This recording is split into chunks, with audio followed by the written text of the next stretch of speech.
Alright, ignoring all my copper scrap here in the corner, what you're looking at here is the lower unit from a Johnson Evinrude 9.9 or 15 horsepower outboard. I believe this exact one is off an 86 9.9, but they're close enough to all being the same, it doesn't matter. Now, in order to do any type of service or repair to this lower, you need to remove the propeller shaft, which then removes the bearing carrier and allows you to access all of the internals or the seals if that's what you're doing. The problem is that requires a special tool. The problem with that tool is it's no longer available. Here is what the tool looks like. Basically, you have these long hex screw things and this little bridge that would go between the two. So you pull out these two screws, you install those two little hex screws, and that bridge goes across the top. And when you tighten down the propeller nut, it pulls this shaft out, thus grabbing this bearing carrier here and sliding it up too. And since we have a little bit of a shoulder here, allows this to slide. Now, if you have a metal lathe, some hex stock, and some tool steel bar stock, this is something that you could easily remake. However, most of us DIYers don't have a lathe nor the know-how to use one, so let's 86 that option. I'm going to try to do something else. That nut is a 7/16 by 14 thread. I have two 7/16 14 thread nuts. I have a threaded collar. I have two 1/4 20 screws, one of which I just noticed is slightly damaged. Hopefully I have another one. And I have a screw. So I'm going to try something. We'll see if this works. And that is make a thread adapter for my slide hammer here and see if I can't use the slide hammer to pull that apart. But this isn't a 7/16 by 14. I think it's 1/2 by 20 or something like that. So I have this collar that fits onto my slide hammer. And my plan is to weld these nuts to the bottom for a makeshift thread adapter. So let's give it a try.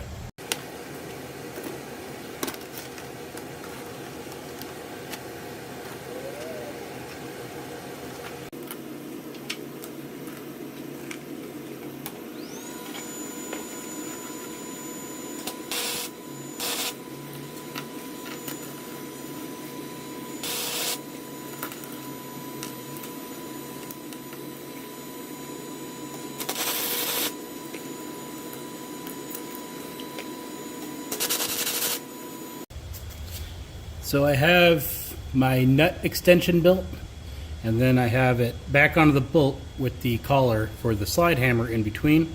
So I'll weld those two together and I'll have myself my thread adapter I need. And shortly later we will see if this crazy idea works. Alright, didn't record the welding, but that's what I'm left with. Very, very professional. While we wait, let's get these screws off.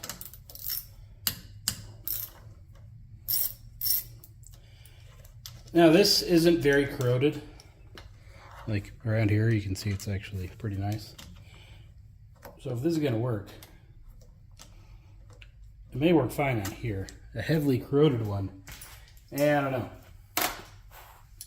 Have to cross that bridge when we get to it, I suppose.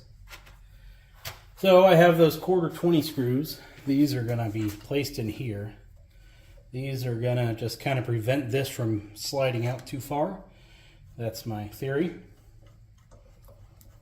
Enough to let this thing slide out, but not enough to where I'm going to go flying out of here and lose the springs and the balls that are in there. That was the concern here. All right, my handy dandy pro tool here should be cool enough to touch. The reason for the two nuts here is to get more bite onto these threads. Last thing I want to do is ruin the prop shaft, but that looks as far as it's going. Maybe there was a problem with my alignment. I'm gonna roll with it. Let's thread in our slide hammer. This thing is just going on forever, isn't it? All right, good enough. Let's go. Well, that's just funny. That worked. worked fine. Like really, that worked quite well.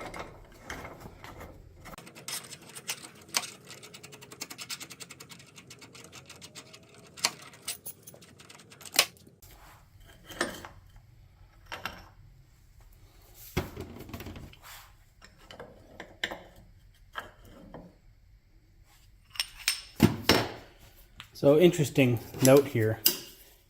There's no spring or balls inside of the shaft. The spring even fell out. Quite expecting that.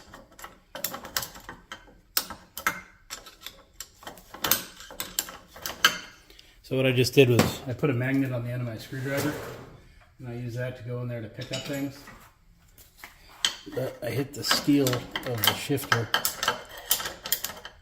which is stronger than the steel of my magnet, I guess. Or my screwdriver. It's not sliding back out like it normally does. There we go. See? There's one of the detent balls.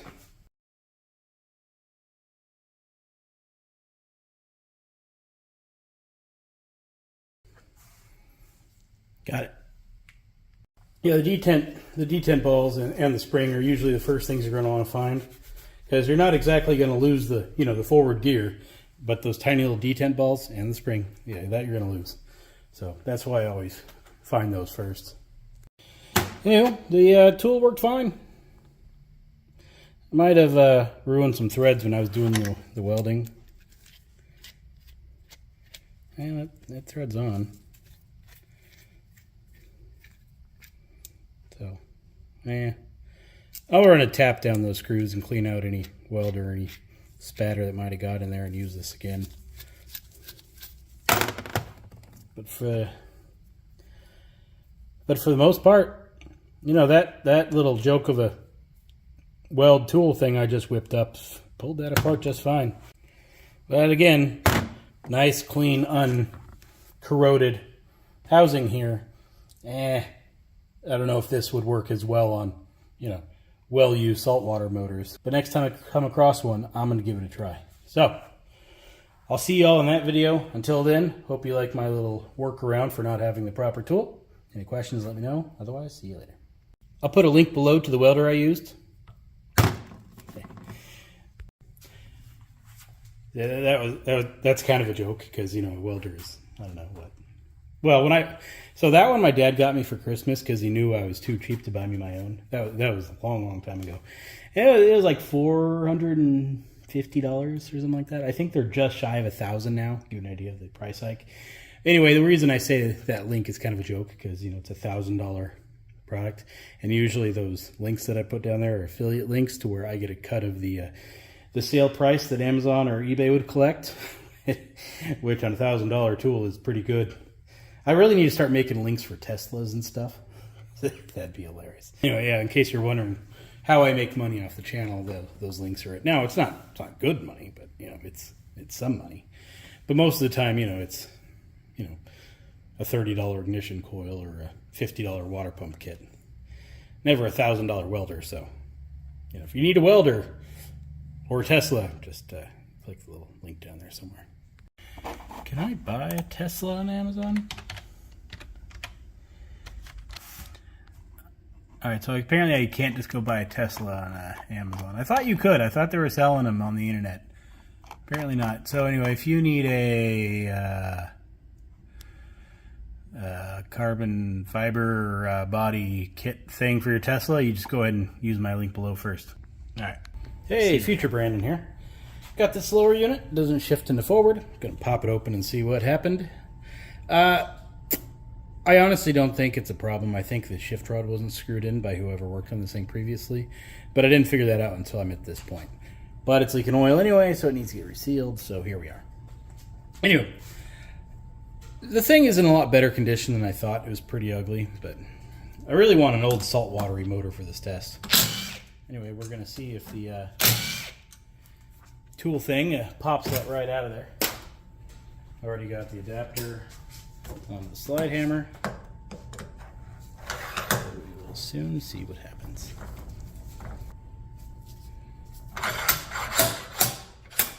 Yep, well, that worked fine. Where are the balls? Don't lose the balls. Well, it worked fine on this one, but this one isn't as corroded as I had hoped. So, back to the drawing board. But if I don't find one soon, I'll just upload this video. I'm sure a lot of people can use this because you ain't finding the factory tools anymore.